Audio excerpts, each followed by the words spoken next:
नमस्कार दोस्तों, आप सभी का एक बार फिर स्वागत है हमारे YouTube चैनल शिक्षा सूत्र पर।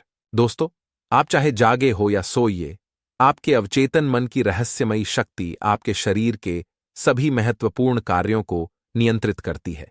इसमें आपके चेतन मन के किसी तरह के दखल की जरूरत नहीं होती है। जब आप सो जाते हैं तो भी आपका हृदय धड़धड़ाता रहता है। आपके सीने और फेफड़े की मांसपेशियां फेफड़ों में हवा भरती और निकालती रहती है। आपके शरीर की कोशिकाओं के काम के कारण निकली कार्बन डाइऑक्साइड के बदले में ताजी ऑक्सीजन भर ली जाती है, जिसकी आपको कार्य करने के लिए जरूरत होती है। दोस्तों, आज के इस वीडियो में हम आपको अवचेतन मन के बारे में विस्तार से जानकारी देने वाले हैं। तो दोस्तों, अगर आप हमारे चैनल पर पहली बार आए हैं तो चैनल को सब्सक्राइब अवश्य कर ले। अधिक समय न लेते हुए चलिए शुरू करते हैं। आपका अवचेतन मन आपकी पाचक प्रक्रियाओं और ग्रंथियों के स्राव के अलावा आपके शरीर के अन्य सभी अद्भुत जटिल कार्यों को भी नियंत्रित करता है। यह सब लगातार होता रहता है, चाहे आप जाग रहे हों या सो रहे हों। अगर आपको अपने शरीर के सभी काम चेतन मन से करने पड़े तो आप निश्चित ही असफल हो जाएंगे। आप शायद बहुत जल्दी मर जाएंगे। ये प्रक्रियाएं बहुत जटिल हैं और आपस में बुरी तरह गूंथी हुई है, किंतु आपका अवचेतन इसे आसानी से करता रहता है।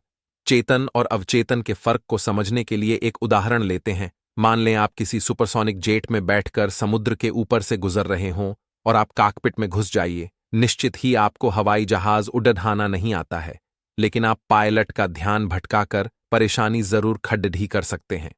इसी तरह से आपका चेतन मस्तिष्क शरीर को तो नहीं चला सकता, लेकिन वह इसके सही तरह से काम करने के रास्ते में बाधा जरूर बन सकता है। चिंता, तनाव, डर और निराशा ये सभी हृदय, फेफड़ों, आमाशय और आंतों के सामान्य कार्यों में बाधा डाल सकती हैं। जब आप शारीरिक और मानसिक रूप से विचलित महसूस करते हैं तो आप जो सबसे अच्छा काम कर सकते हैं वह है शिथिल होना, आराम करना और विचार प्रक्रिया को रोक देना। आप अपने अवचेतन मन से बात करें, इससे कहें कि यह शांति, सामंजस्य और दैवीय विधान को स्थापित करें। ऐसा करने पर आप पाएंगे कि आपके शरीर की समूची कार्यप्रणाली दोबारा सामान्य हो गई है। अपने अवचेतन मन से अधिकार और विश्वास के साथ बोलें। यह आपके आदेश का पालन करके प्रतिक्रिया करेगा। आप अपने अवचेतन मन से अपने काम करवा सकते हैं। इसकी खामोश प्रक्रिया को आप देख सुन नहीं सकते। आपका पाला हर बार अपने अवचेतन मन के बजाय चेतन मन से पढ़ छाता, जबकि सभी महत्वपूर्ण कार्य अवचेतन मन ही करता है। अपने चेतन मन से सर्वश्रेष्ठ की आशा करते रहें और यह पक्का करें कि आपके आदतन विचार अच्छे, सुंदर, सच्ची, न्यायपूर्ण और सद्भावनापूर्ण चीजों पर ही केंद्रित हों। अपने चेतन मन का ध्यान रखें, इसके विचारों को नियंत्रित रखें और दिल में जान लें कि आपका अवचेतन मन आपके ही आदतन विचारों के अनुरूप परिणाम दे रहा है, व्यक्त कर रहा है और परिस्थितियां बना रहा है। याद रखें, जिस प्रकार पानी उसी पाइप का आकार ले लेता है जिसमें वह बहता है, उसी तरह आप में जीवन सिद्धांत आपके विचारों की प्रकृति के अनुरूप प्रवाहित होता है। दावा करें कि आपके अवचेतन की उपचारक शक्ति आपके भीतर सामंजस्य, सेहत, शांति, सुख और प्रचुरता के रूप में प्रवाहित हो रही है। ज्ञानी व्यक्ति या प्यारे मित्र के रूप में इसकी कल्पना करें। दृढ़ता से यकीन न करें कि यह आपके भीतर लगातार प्रवाहित हो रहा है, आपको सजीव, सजग, सक्रिय बना रहा है, प्रेरित कर रहा है और समृद्ध बना रहा है। इसकी अवचेतन मन की प्रतिक्रिया भी आपको इसी रूप में प्राप्त होगी, क्योंकि यह वैसी ही प्रतिक्रिया देता है जैसा आप चेतन मन से इसमें भरते हैं। जैसा आप यकीन करेंगे वैसा ही आपको मिलेगा। आप किसी प्रक्रिया को बार बार नियंत्रित करने के लिए सोचेंगे तो आपका अवचेतन मन कुछ समय बाद स्वयं ही उसे नियंत्रित करने लगेगा और आपको आश्चर्य होगा कि आपके सोचने मात्र से यह कार्य होने लगा। अब मैं आपको आकर्षण के सिद्धांत व नियम के बारे में थोड़ा और विस्तारपूर्वक बताता हूं। हमारी पीर ही की सबसे बदधी खोज है कि आप विचार शक्ति के प्रयोग से अपना जीवन और अपना प्रारब्ध बदल सकते हैं। विचार शक्ति हमारे अंदर निहित शक्तियों में सबसे महान शक्ति है। युगों का प्रधान रहस्य है कि अवचेतन मन में अद्भुत चमत्कार उत्पन्न करने की शक्ति होती है। युगों युगों से महान शिक्षकों ने हमारे मस्तिष्क और विचार शक्ति की महत्ता पर विशेष बल दिया है। बुद्ध ने कहा है, मस्तिष्क सब कुछ है, जैसा आप विचार करेंगे वैसे ही आप बनेंगे। महान भारतीय रहस्यवादी रामकृष्ण परमहंस ने कहा है, मनुष्य मन से ही बाध्य है और मन से ही मुक्त है। विलियम जेम्स के अनुसार हमारी पीढ़ी की सबसे बड़ी खोज है कि मनुष्य मस्तिष्क के स्वभाव में फेरबदल करके अपने जीवन को परिवर्तित कर सकता है। इसी तरह आप अपने विचारों को नियंत्रित करके अपने भाग्य को नियंत्रित कर सकते हैं। परंतु यह एक महान विडंबना है कि ज्यादातर लोग यह भी नहीं जानते कि अपने मस्तिष्क की शक्ति, विचार शक्ति को किस तरह से प्रयोग करना चाहिए। उचित प्रकार से सोचना जानना उतना ही महत्वपूर्ण है जितना कि यह जानना कि उचित प्रकार से व्यवहार और बातचीत कैसे की जाए। यह जानना और भी दर्दपूर्ण है कि लोग विचारों से बचने के लिए कितनी कोशिशें करते हैं।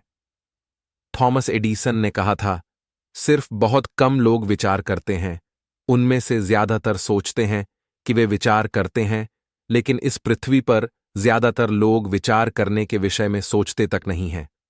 हर विचार एक कारण है और हर कार्य या उत्पन्न परिस्थिति उसका परिणाम मात्र है। इस विश्व में विचार ही सबसे महत्वपूर्ण, रहस्यपूर्ण और अदृश्य जीवित मौजूद शक्ति है। विचार बिल्कुल जीवित वस्तुओं की तरह हैं। बाहरी सफलता भीतर की सफलता से ही प्रारंभ होती है, और यदि वास्तव में गंभीरतापूर्वक अपने बाह्य जीवन की गुणवत्ता को सुधारना चाहते हैं तो आपको पहले अपने आंतरिक जीवन को सुधारना होगा। मस्तिष्क में छुपी हुई असीमित क्षमताओं को खोजना सीखने और इसके प्रभावी प्रयोग से जो आप बनना चाहते हैं वह बनने और जीवन में असाधारण सफलता प्राप्त करने से महत्वपूर्ण कुछ भी नहीं है। आकर्षण का नियम ब्रह्मांड का प्राकृतिक नियम है। इसके अनुसार लाइक अट्रैक्ट्स लाइक, यानी जब आप किसी विशेष विचार पर ध्यान केंद्रित करते हैं तो आप उसी तरह के अन्य दूसरे विचारों को अपनी ओर आकर्षित करना प्रारंभ कर लेते हैं। विचारों में चुंबकीय शक्ति है और वे अपनी विशेष आवृत्ति फ्रीक्वेंसी पर काम करते हैं। अतएव वे उस फ्रीक्वेंसी पर कार्य कर रहे अन्य सभी समान विचारों को आकर्षित करना और आपको सर्वथा प्रभावित करना प्रारंभ कर देते हैं। आप ब्रह्मांड के सबसे शक्तिशाली संचरण मीनार, ट्रांसमिशन टावर हैं। यह आप पर निर्भर करता है कि आपको नियति को क्या संदेश देना और उससे क्या प्राप्त करना चाहते हैं। आपका वर्तमान जीवन आपके बीते हुए कल में आप द्वारा की गई इच्छाओं और विचारों का परिणाम है, और जैसे आपके विचार आज हैं उससे आपका भविष्य निर्मित होगा। विचार शक्ति का विज्ञान का सार है कि आप जिस विषय में विचार करते हैं या ध्यान केंद्रित करते हैं आपको वही प्राप्त होता है, चाहे आप चाहें या न चाहें। एक दूसरे से मिलते जुलते सारे विचार एक ही दिशा में पंक्तिबद्ध होकर वस्तु रूप लेने लगते हैं, निराकार साकार रूप लेने लगता है। आप जिस भी संबंध में विचार कर रहे हैं वह आपके भविष्य की घटनाओं की योजना बनाने जैसा है। जब आप किसी की प्रशंसा कर रहे हैं तब भी आप योजना बना रहे हैं। जब आप किसी विशेष विषय में चिंता कर रहे हैं तब भी आप योजना बना रहे हैं। चिंता करना आपकी कल्पना शक्ति से कुछ ऐसा करवाती है जैसा आप अपने जीवन में कभी नहीं होने देना चाहेंगे। इस तरह हर विचार विश्व व्यवस्था या ब्रह्मांड को एक निमंत्रण है, और आपके विचार शक्ति से निमंत्रण के बिना आपके जीवन में कुछ भी घटित नहीं हो सकता है। और विश्वास रखें, शक्तिशाली आकर्षण के नियम का कोई अपवाद नहीं है। तो मित्रों, आज के वीडियो में बस इतना ही।